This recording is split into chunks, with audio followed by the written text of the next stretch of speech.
Good morning. Welcome to Sunrise Conversations Podcast. I'm Ken Bonner, your host on this beautiful morning from the radiant city of Pensacola, Florida.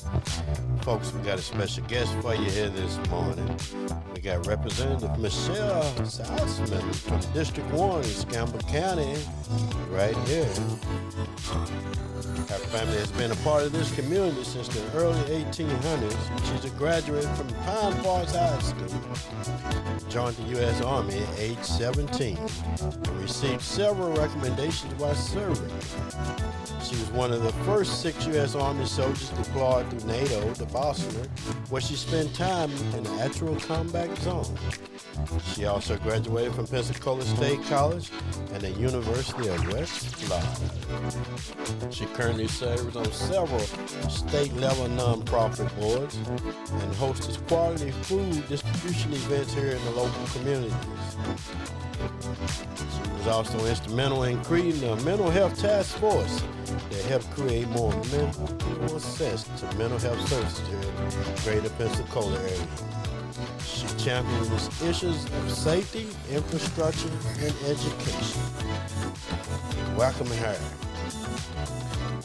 to Sunrise Conversations Podcast, the podcast of the people, for the people, because we just love that grassroots thing.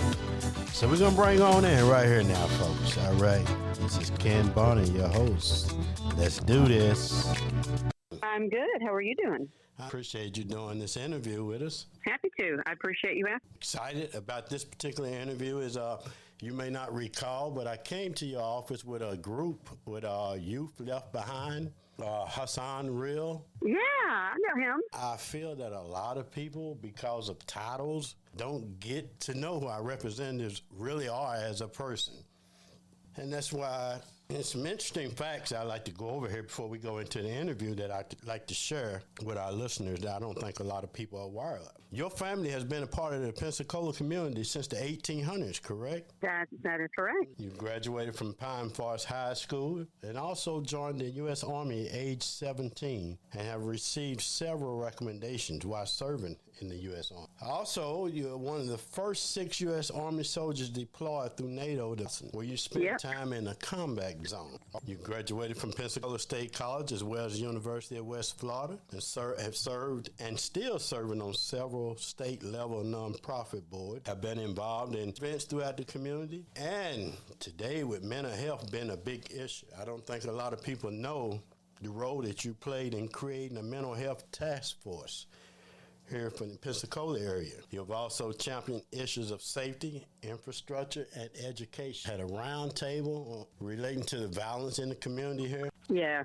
And so one of the first things I'd like to ask you, can you tell us a little bit about your background and what led you to pursue a career in politics?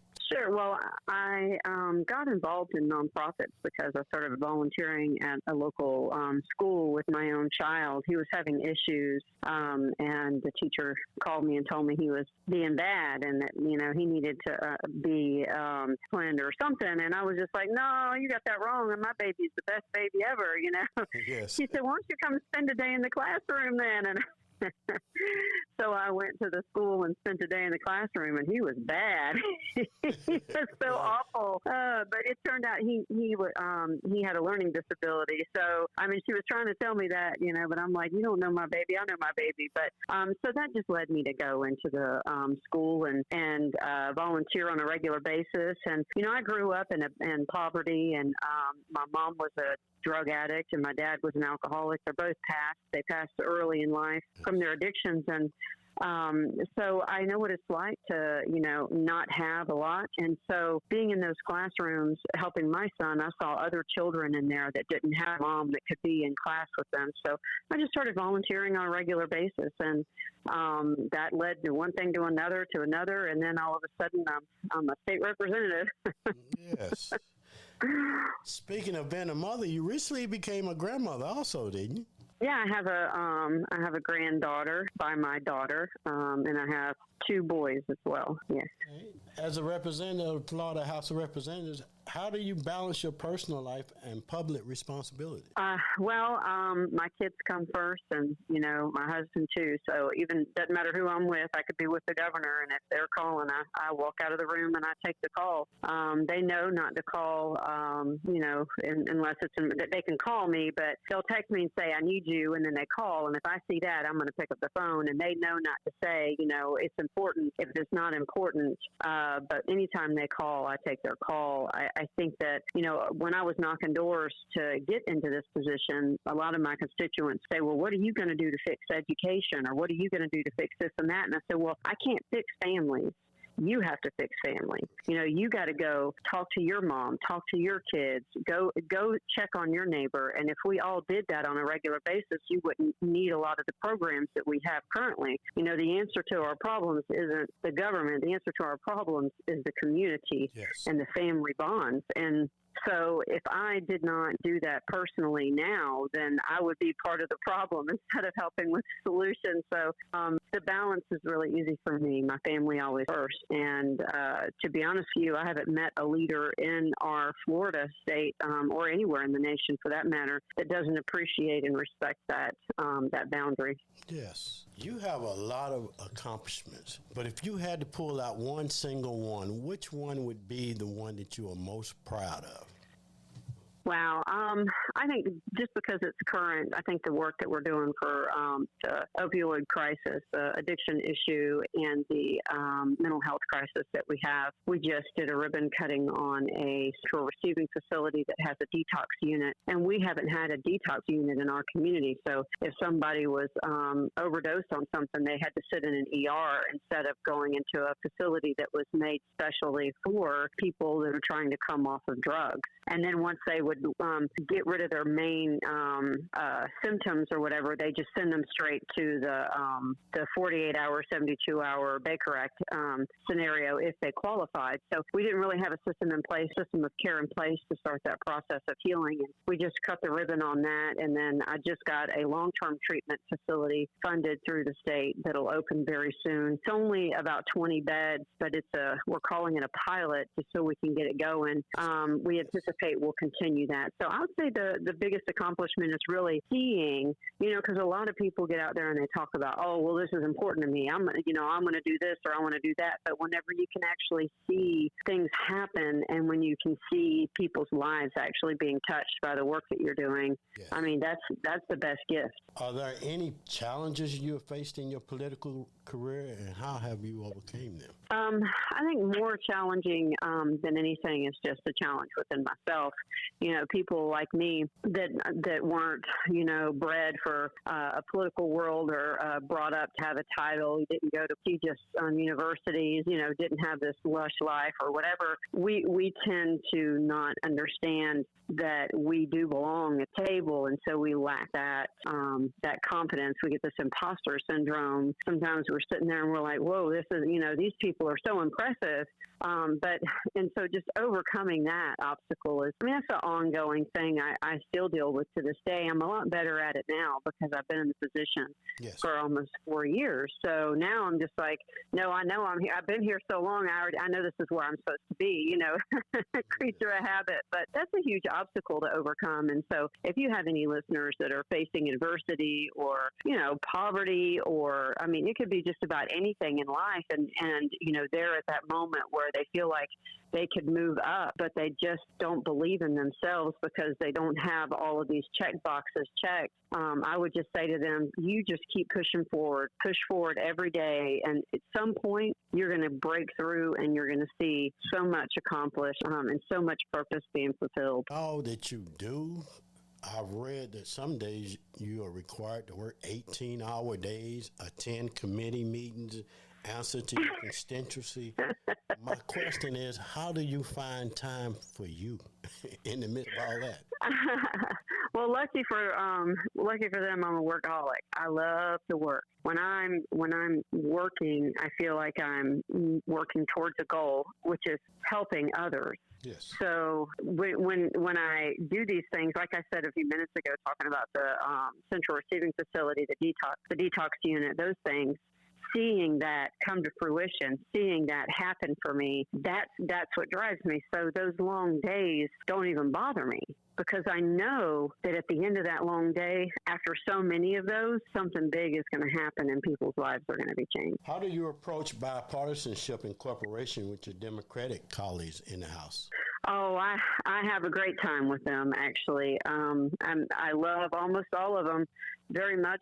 We're several of us are good friends. I try to do a bill, at least one, where we call it Prime Co, where it means Prime Co-sponsor. It means both of you are the main person that holds the bill. And every year I try to do at least one of those with a Democrat, a bipartisan bill. But most of my bills are bipartisan. I'd say probably 95% of them, I don't think I've had one that it's been a Democrat versus Republican type conversation. It's usually a policy stance that gets in the way, and people are going back and forth, and you'll have Democrats vote yes and Republicans vote no, or vice versa, But I think that it's important to have balance in the system, balance in the conversation. At the end of the day, I'm certainly going to lean towards my beliefs and, my constituents' beliefs, but it doesn't mean that the minority voice doesn't matter. It doesn't mean that they don't have some sort of say or role in, the crafting or the movement of the legislation that is done by me, per se. Yes. If there's any one thing that you would really like people to understand, what would it be? Wow, that's a good one. I think understanding that what you see on TV is not real. Yes. Like, it doesn't matter who or what it is. It's not real. It is a snapshot of a conversation, a snapshot of a moment in time, and that's all it is. I would say take TV like you take social media. We all post on social media on a regular basis, and it is not our real lives. It is a moment in the day that we decide to share, good or bad. And altogether, as you go through days by days and months by months, it's a collection of moments. It's a collection of snapshots. But I encourage people strongly to engage in humanity. Like, go talk to somebody face to face, ask hard questions face to face, find ways to be uncomfortable in a room so that you can learn how to be comfortable in that room, and then you can teach other people why what you feel is important. That goes back to one can choose to be a Baptist and another can choose to be a Catholic, but it doesn't mean they can't work together for the welfare of all. But because of titles, a lot of people don't take the opportunity to get involved in the process of change. It's just like we expect our elected leaders to change everything for when they're involved in the process.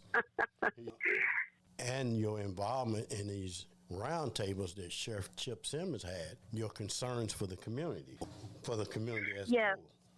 Yeah, when we're in Pensacola, when we're in my community, I tell people just call me Michelle. I think that when you break down when you get rid of that one thing where you have to call them representative, and I get it, it's a level of respect, and in certain rooms it is. But when we're just one-on-one, or we're in a group of people and we're just talking, trying to communicate and grow and develop whatever it is, whether it be an idea, a relationship, it's got to start with the core of the person. So I just say, I'm Michelle. Just call me Michelle. Me and you, we're equal. We're equal here as human beings. Let's have that conversation. And so I try to encourage people to do that, because I see that. I can see that. As soon as I tell them, call me Michelle, you can literally see in their body language where they're just like, they get more relaxed and like, oh, this isn't going to be so hard. The walls go down, yes. They do. And I don't want anybody to feel like they have to be on defense. I don't ever feel like I'm on defense, even in a bad day, at a bad moment, or in a place where I'm not agreeing with people. I'm not on the defense, because how do you grow and learn ideas in your community if you're not there to listen and participate and really absorb that moment? So I try to encourage other people to have that same attitude, at least with me. I'm a safe place. I don't know about, other people might not be, but for me, that's what I do. Yes. In a male-dominated arena, being a woman, has that posed any additional challenges for you as a representative? It is. There are a lot of things that that go on that are not as inclusive. Like, for instance, I don't really do all the guy stuff. I don't go golf all day. I don't go out to bars and drink. Yeah. I'm a married woman. So, and after the meetings are over and everybody goes and they do things, the guys go do that. And so I don't ever participate in those things. And so you lose out on opportunities to network and build relationships. But I've found ways to just gain those networking and relationship building opportunities through other means. You just adapt the environment around you. And sometimes I'll even tell them, hey, guys, I don't want to do that, and neither do the other ladies. Let's go do something that we all want to do, and we'll do that. So I think a lot of it is just being self-aware and being able to communicate to others, that you want to build that relationship. Outside of that, sometimes you have respect issues, but that's a personal culture and not necessarily the culture of the legislature. Yes. So, because you're always going to have bad everything, fill in the blank.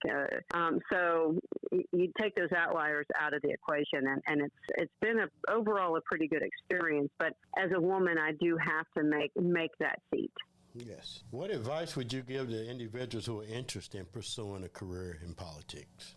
I would say go talk to your family and make sure that they support you. That's the number one thing. Without your family foundation, then you really don't even have a platform to stand on. And then if your family supports you, I would say go talk to some community leaders and see if you can get some advice and support from them. And then pray about it and decide if you're going to make that next step. Top priorities and how you plan to achieve them.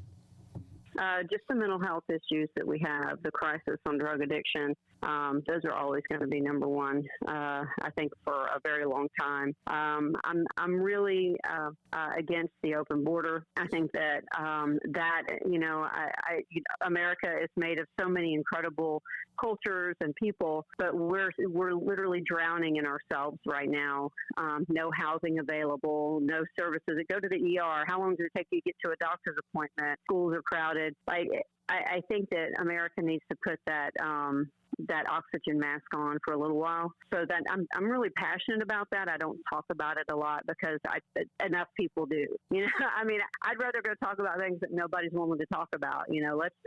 How do we get that road built, or how do we get these kids educated? Because those are the things that are really going to matter at the end of the day. And so I'm passionate about the same thing. You said in the introduction, safety, infrastructure, and education, and I plan to achieve them because I'm relentless and I'm not going to quit until I get it done. How do you stay connected with your constituents and ensure that their concerns are addressed? I answer all of my own email. I answer all of my own text messages, Facebook messages, all of it. So I'm the first line that sees all incoming communication. I read all of my mail.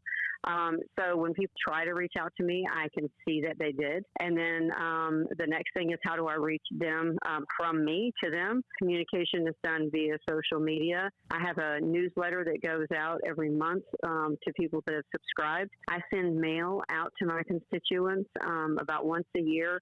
They do like a random selection of like 1,500, 2,000 homes or whatever, and we survey them. And then I also do quarterly constituent service days where I create a mobile office somewhere and I advertise it through all of the media outlets.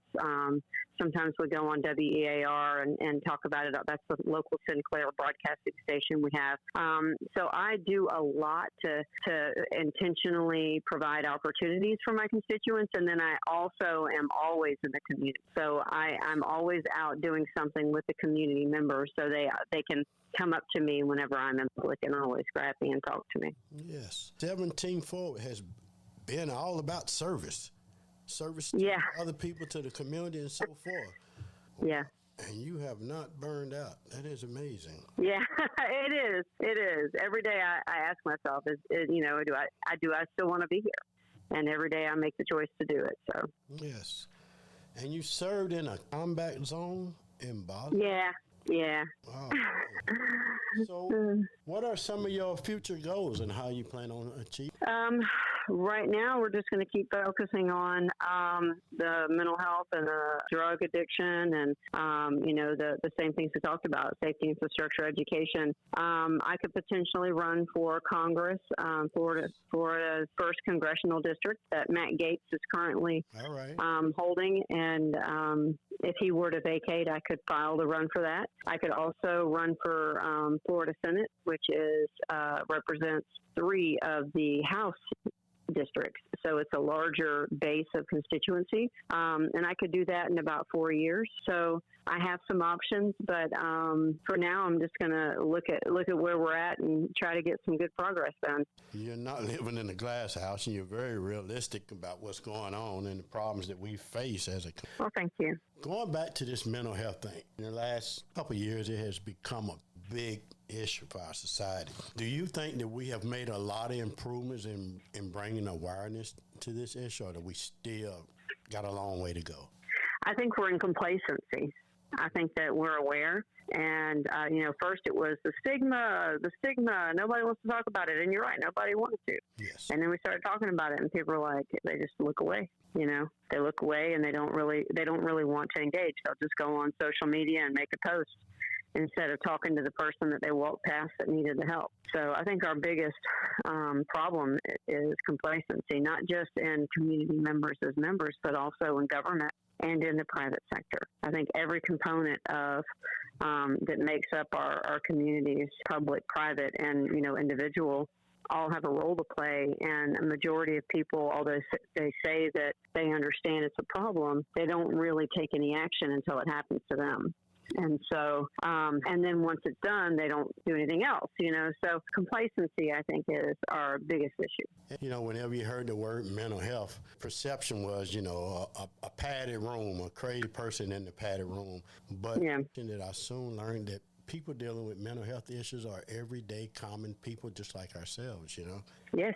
And we still think that way. We don't realize that being traumatized or just stressed out or depressed is a part of that. And so, that's why I was looking over your accomplishments about the mental health task force.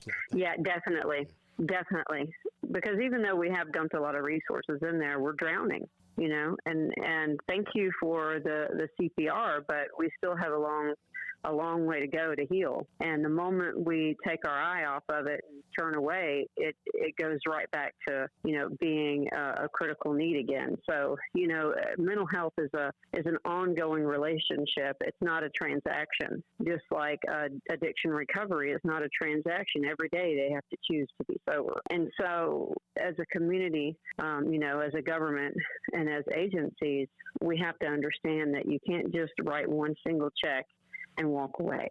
You can't just give one single hug and walk away. This is people, and people are a lot of work, and we've just become complacent. We're lazy. We'd rather use a machine to do things instead of do it ourselves, and then we lose the art of the process, and we lose the value that we would hold in it if we had to work hard to achieve it. A community problem for all of us. Yes, absolutely. Yeah, one of the facilities that we opened was in Fort Walton. Part of my task force planning and implementation. It wasn't even in my district. And matter of fact, the other one isn't even in my district. It's in House District 2. It's downtown Pensacola. That's not my district either. But I don't do things district by district. I do things looking at it as a whole picture. And if the community has a need and we fill that need, my district will flourish. So, well, thank you. I appreciate the community. Absolutely. It's my pleasure. Is there any closing comments you would like to share? No. I appreciate you doing the interview and bringing the conversation forward and being a champion for the community. And if anybody needs anything, they can reach out. And again, thank you. Absolutely. Thank you. Thanks for having me. You have a blessed day. You too. Bye-bye. All right, folks. That was your District 1 representative, Representative Michelle Salzman, right here in District 1 in Escambia County. I truly believe the woman is very sincere about working to inspire positive change. You heard it. She's not caught up in the titles of this. She's about to work, folks. I would encourage each and every one of you to get to know your representatives. Don't let the simple fact because someone's a Republican or a Democrat hold you back from getting to know that individual. Progress does not come in titles. Yeah. So this has been Sunrise Conversations with Ken Bonner, your host. And we again want to thank Representative Michelle Salzman of District 1, East Campbell County. This has been Ken Bonner, your host. Take care, folks.